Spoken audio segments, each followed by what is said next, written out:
தளபதி விஜய் நடிகரும் தாவேக கட்சியோட தலைவருமான விஜய் அவர்கள் அவருடைய பொலிட்டிக்கல் என்ட்ரி அப்படிங்கிற அந்த ஒரு விஷயத்தை அனௌன்ஸ் பண்ணதுக்கு அப்புறம் ஏகப்பட்ட தளபதி ரசிகர்கள் ஒரு பக்கம் என்னதான் சந்தோஷமா இருந்தாலும் இன்னொரு பக்கம் அவர் சொன்ன இன்னொரு வார்த்தை, நான் இன்னும் 2 படம் பண்ணிட்டு அதுக்கப்புறம் முழுசா என்னோட சினிமா கரியரை முடிச்சுட்டு முழு நேர அரசியல் பயணத்தை நான் தொடங்க போறேன் அப்படின்னு சொன்ன அந்த ஒரு விஷயம் தான் ரசிகர்களிடையில ஒரு பக்கம் சந்தோஷத்தையும் இன்னொரு பக்கம் அவர் இனிமேல் ஸ்கிரீன்ல அவ்வளவு பெரிய தியேட்டர்ல பார்க்க முடியாது அப்படிங்கிற வருத்தம் வந்து இருக்க ஆரம்பிச்சது.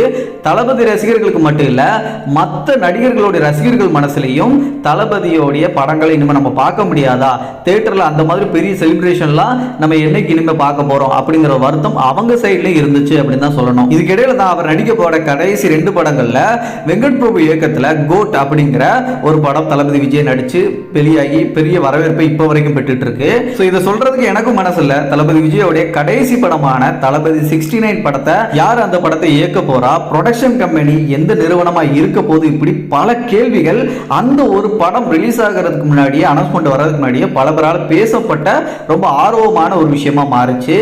இந்த சூழல தான் செப்டம்பர் 13ஆம் தேதி கேவிஎம் ப்ரொடக்ஷன் நிறுவனம் வந்து ஒரு தளபதி 69 உடைய அனௌன்ஸ்மெண்ட் வீடியோ சொல்லிட்டு ஒரு 5 நிமிஷம் வீடியோவை வெளியிட்டாங்க. அந்த வீடியோ பார்த்த தளபதி ரசிகர்களா இருக்கட்டும், மற்ற நடிகர்களோட ரசிகர்களா இருக்கட்டும், கண்ணீர் தான் விட்டாங்க அப்படிங்கிறது தான் உண்மை. அதுக்கு முக்கிய காரணம் தளபதி விஜயோடைய சினிமா கரியருடைய கடைசி படம் அப்படிங்கிறதுனால தான். தளபதி விஜயோடைய சினிமா கரியருடைய ஃபைனல் மூவி அப்படிங்கிறனால ஒரு ட்ரிபியூட் வீடியோ மாதிரி ரெடி பண்ணி அதுல தளபதி 69 படத்தோடைய அப்டேட் எப்போ வரும் அப்படிங்கிறத மென்ஷன் பண்ணியிருந்தாங்க.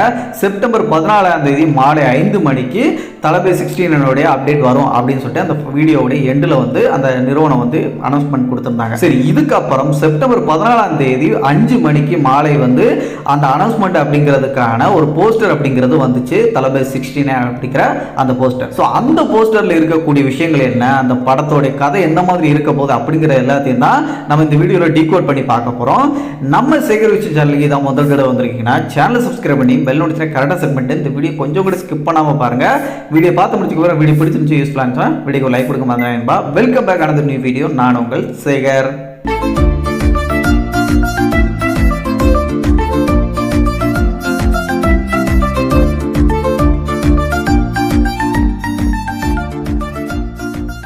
சரியா செப்டம்பர் 14ஆம் தேதி மாலை 5 மணிக்கு தளபதி 69 படத்தோடைய போஸ்டர் அப்படிங்கிறது வெளியிடப்பட்டுச்சு. கேவிஎம் ப்ரொடக்ஷன் வந்து இந்த போஸ்டர் வந்து வெளியிட்டாங்க. ஸோ அவங்க தான் இந்த படத்தை தயாரிக்கவும் செய்கிறாங்க. இது மட்டும் இல்லாமல் அந்த போஸ்டரில் அந்த படத்துக்கு இசையமைக்கிறது அனிருத் அப்படிங்கிறதையும் மென்ஷன் பண்ணியிருந்தாங்க. தளபதி விஜய் அஃப்கோர்ஸ் அவர் தான் நடிக்கிறாரு. அதை தாண்டி இந்த படத்தை இயக்க போகிறது யார் அப்படிங்கிறத பெரிய ஒரு எதிர்பார்ப்பு நிறைய ரசிகர்களிடையே இருந்துச்சு இல்லையா. ஸோ அதுக்கும் இதில் வந்து ஒரு விடை கிடைச்சிருக்கு. ஸோ ஹெச் வினோத் அப்படிங்கிற அந்த இயக்குனர் தான் இந்த படத்தை இயக்க போறாரு அப்படிங்கிறத அந்த போஸ்டர்ல தெளிவா வந்து மென்ஷன் பண்ணியிருக்காங்க.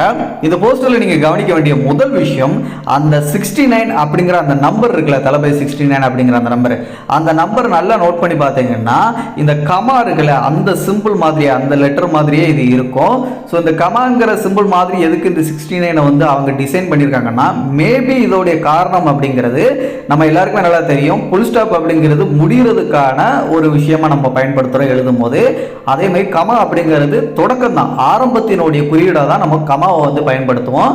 ஸோ அந்த வகையில் தளபதியோட சினிமா கரியர் இதோட என்னதான் முடிஞ்சாலும் அரசியல் பயணம் அப்படிங்கிறது இனிமே தான் அவர் ஆரம்பிக்க போறாரு. ஸோ அதோடைய தொடக்கத்தை குறிக்கிற விதமாக தான் இந்த கமா மாதிரியான லெட்டரில் அந்த 69 அப்படிங்கிற அந்த நம்பர் இருக்கிறதுக்கு இன்னொரு காரணமாக இருக்கு.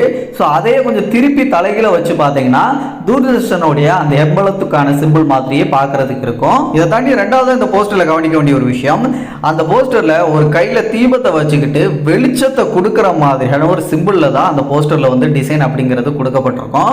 அதை நல்லா நோட் பண்ணி பார்த்தீங்கன்னா இன்னொரு விஷயம் அது நல்லா தெரியும். அந்த நெருப்பு மூலமா வெளிச்சத்தை வரும்போது சுத்தி பேக்ரவுண்ட் வந்து நீல நிறத்திலையும், அந்த வெளிச்சம் இல்லாத இடத்துல பிளாக் கலர்ல இருக்கக்கூடிய பேக்ரவுண்டா அவங்க வந்து கொடுத்திருப்பாங்க. அதுக்கு பக்கத்துல அந்த பிளாக் கலர்ல இருக்கக்கூடிய அந்த இடத்துலயும் ஒரு வகையான டெக்ஸ்ட் அப்படிங்கிறது கொடுக்கப்பட்டிருக்கும். அந்த டெக்ஸ்ட்ல என்ன சொல்லியிருக்காங்க அப்படின்னு பார்த்தீங்கன்னா, the torch bearer of democracy achieve soon அப்படிங்கிற டெக்ஸ்ட் தான் அந்த சைடில் அந்த பிளாக் கலர்ல இருக்கக்கூடிய பேக்ரவுண்டுக்கு மேல கொடுத்துருப்பாங்க. ஸோ இதை வச்சு அவங்க என்ன சொல்ல வராங்க அப்படின்னா, இந்த படத்துல அரசியல் அப்படிங்கிற அந்த ஒரு விஷயம் நிச்சயமா இருக்க போகுது அப்படிங்கிறது தான் இந்த டெக்ஸ்ட் மூலமா நம்மளுக்கு சிம்பிளா வந்து சொல்ல வராங்க. அந்த பேக்ரவுண்ட்ல இருக்கக்கூடிய அந்த நிறங்களா இருக்கட்டும், அந்த தீபத்தை வச்சுக்கிட்டு அவங்க வெளிச்சத்தை கொடுக்கிற மாதிரி, ஒரு இருளில் இருக்கக்கூடிய ஒருத்தவங்களுக்கு வெளிச்சத்தை கொடுக்கிற மாதிரி கையில தீபத்தை எந்த மாதிரியான டிசைன் அவங்க கொடுத்ததும் அந்த பேக்ரவுண்ட் ஃபுல்லாவே அந்த தீபத்து மூலமா வெளிச்சம் கிடைக்கக்கூடிய இடங்களை மென்ஷன் பண்ற மாதிரி நீல நிறத்தில் கொடுத்துருக்கிறதுக்கும் ஒரு ரீசனா இருக்கு. ஸோ பொலிட்டிக்கல் அப்படிங்கிற அந்த ஒரு விஷயத்துல தளபதி வந்து என்ட்ரி ஆகிற காரணத்தினால இந்த படத்திலையும் அரசியல் கண்டிப்பா இருக்க போது.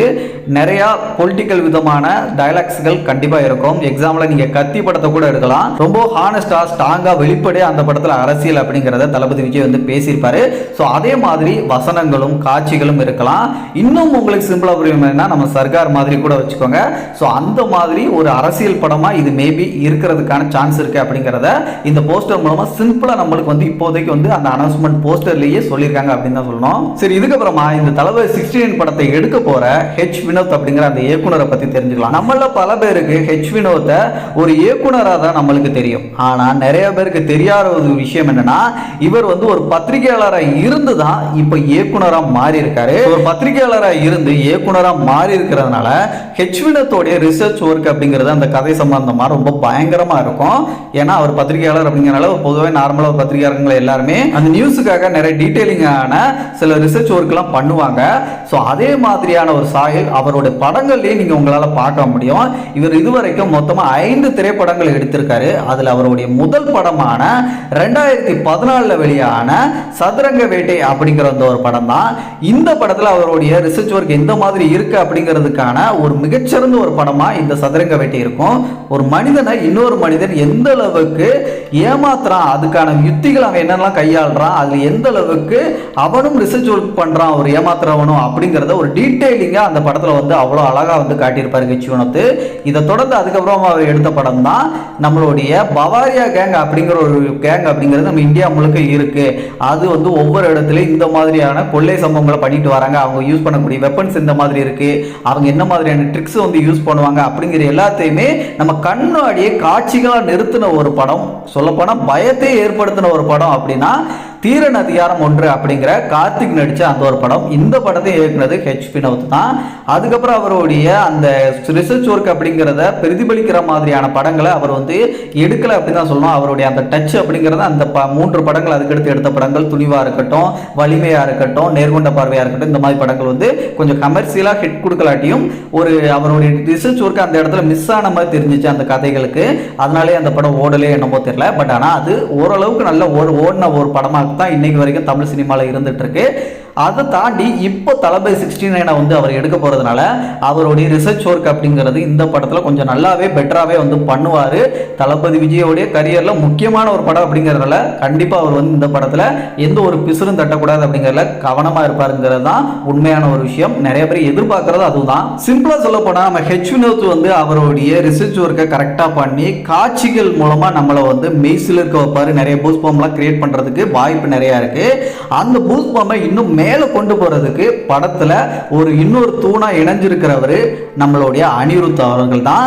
ஸோ அனிருத்தும் விஜயோடைய காம்போவில் வந்த படங்கள் எல்லாமே இன்னைக்கு சக்க போட்டு இருக்கு. இன்டர்நெட்ல அவர் மூலமா வந்த சாங்ஸா இருக்கட்டும், படத்துல வந்த பிஜிஎம்ஸா இருக்கட்டும், இது எல்லாமே இன்னைக்கும் ட்ரெண்டிங்ல தான் இருந்துட்டு இருக்கு. அப்படி இருக்கும்போது காட்சிகளும் நம்மளுக்கு அந்த மியூசிக்கும் கண்டிப்பா வரப்பிரசாதமா தான் இந்த படங்கள்ல அமைய போகுது அப்படிங்கறத உண்மை. இதுக்கப்புறமா தளபதி விஜயை வச்சு முதல் முறையா ப்ரொடக்ஷன் நிறுவனமா தமிழ்நாட்டில் கால் பதிக்க போற கேவிஎம் ப்ரொடக்ஷன் நிறுவனத்தை பத்தி நம்ம நிச்சயமா தெரிஞ்சுக்கணும். இந்த நிறுவனம் யாருடா அப்படின்னு சொல்லிட்டு நிறைய பேர் வந்து யோசிச்சுட்டு இருப்பீங்க.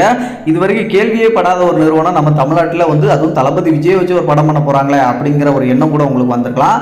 அப்படி நினைச்சா தப்பே கிடையாது. ஏன்னா இவங்க முதல் முறையா தமிழ்நாட்டில் ஒரு ப்ரொடக்ஷன் நிறுவனமா தமிழ் படத்தை முதல்ல எடுக்கிறாங்க அப்படிங்கறத உண்மை. அதுவும் தளபதி விஜயோடைய தளபதி 16 படத்து மூலமா அறிமுகமாகறாங்க, என்ட்ரன்ஸ் கொடுக்குறாங்க. ஸோ அந்த வகையில் இந்த கேவிஎம் ப்ரொடக்ஷன் கர்நாடகா மையமாக வச்சிருக்கக்கூடிய ஒரு ப்ரொடக்ஷன் நிறுவனம் தான். தான் சினிமா ப்ரொடக்ஷன் நிறுவனம். ஸோ இந்த நிறுவனத்தோடைய உரிமையாளர்கள் யாரெல்லாம் பார்த்தீங்கன்னா கே வெங்கட் நாராயணா அப்படின்னு சொல்லப்படக்கூடியவரும் மிஸ்ஸஸ் நிஷா வெங்கட் அப்படின்னு சொல்லப்படக்கூடிய இவங்க 2 பேர் தான் இந்த கேவிஎம் ப்ரொடக்ஷனுடைய நிருபராக வந்து இருக்கிறாங்க. ஸோ இவங்களோட பேரை கேட்கும் போது அந்த கேவிஎம் ப்ரொடக்ஷன் அப்படிங்கிற அந்த நிறுவனத்தோட பேரை கேட்கும் போதும் டிஃப்ரென்ஸ் இருக்க மாதிரி இருக்கு, ஒத்து போகிற மாதிரி இல்லையே அப்படின்னு நினைப்பீங்க. இதுக்கு 2 விதமான பொருள் அப்படிங்கிறது அந்த ப்ரொடக்ஷன் நேம்லேயே இருக்கு. கே வெங்கட் நாராயணா அப்படின்னு நீங்கள் கூட எடுத்துக்கலாம் அதோடைய ஃபுல் ஃபார்ம் அப்படிங்கிறத. அப்படி இல்லைனா கே வெங்கட் நிஷா அப்படின்னு கூட எடுத்துக்கலாம் இந்த கேவிஎம் ப்ரொடக்ஷன் அப்படிங்கிற அந்த பேருக்கான ஃபுல் ஃபார்ம் அப்படிங்கிறத. சரி, நீங்கள் எப்படினாலும் எடுத்துக்கலாம். இந்த நிறுவனம் இப்போ முதல் முறையாக அந்த தமிழில் வந்து தளபதி விஜய் வச்சு ஒரு ப்ரொடக்ஷன் நிறுவனமாக வந்து தமிழில் என்ட்ரி கொடுக்குறாங்க அப்படிங்கிற பட்சத்தில் இதுக்கு முன்னாடி இவங்க என்னென்ன படங்கள் பண்ணியிருக்காங்க, என்ன பண்ணிட்டு இருந்தாங்க கர்நாடகாவில் அப்படிங்கிறதையும் தெரிஞ்சுக்கணும் நம்ம. ஸோ அந்த வகையில் பார்த்தீங்கன்னா இவங்க இந்த ப்ரொடக்ஷன் நிறுவனத்தை ஆரம்பித்தது 2020 தான். கிட்டத்தட்ட 4 வருஷத்துக்கு முன்னாடி தான் இவங்க ப்ரொடக்ஷன் நிறுவனமாக வந்து உருவெடுக்கிறாங்க. அதுக்கு முன்னாடி இந்த சினிமாக்கு ஃபண்டிங்லாம் கொடுத்து ஒரு படத்தை எடுக்க முடிக்கிற வரைக்கும் அதுக்கு தேவையான காசை கொடுத்து ஹெல்ப் பண்ணுவாங்களே, அப்படி ஒரு ஃபண்டிங் நிறுவனமாக தான் இந்த கேவிஎம் ப்ரொடக்ஷன் அப்படிங்கிறது முதல்ல இருந்திருக்கு.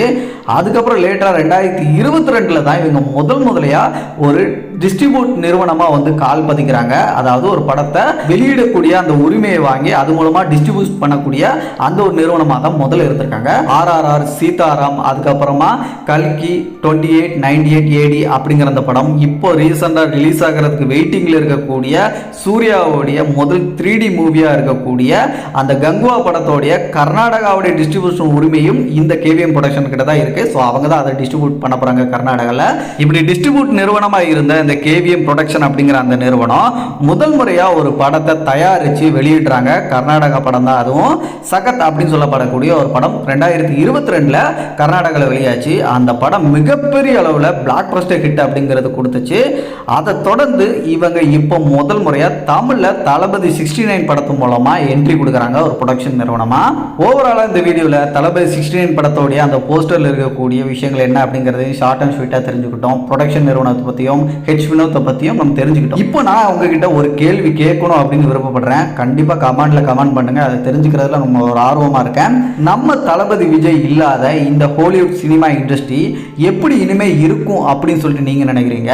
தளபதி விஜயோடைய அந்த அரசியல் ஆரம்பத்தில் தளபதி விஜய் வந்து சினிமாவை விட்டு வெளியே வரார் அப்படிங்கிற பட்சத்தில் அவருடைய அந்த அரசியல் பொலிட்டிக்கல் என்ட்ரி அப்படிங்கிற அந்த ஒரு விஷயத்தை நீங்கள் எப்படி பார்க்குறீங்க அப்படிங்கிறதையும் சேர்த்து விஜயகாந்த் அவர்களும் இதே மாதிரியான ஒரு விஷயத்தை தான் நம்ம தமிழ் சினிமாவை விட்டு வெளியே வந்து அவர் பொலிட்டிக்கல் என்ட்ரி கொடுத்து அதுக்கப்புறம் அவருக்கு நடந்த ஒரு விஷயம், நம்ம தமிழ் மக்கள் பண்ண ஒரு விஷயம் எல்லாமே உங்களுக்கு தெரியும்.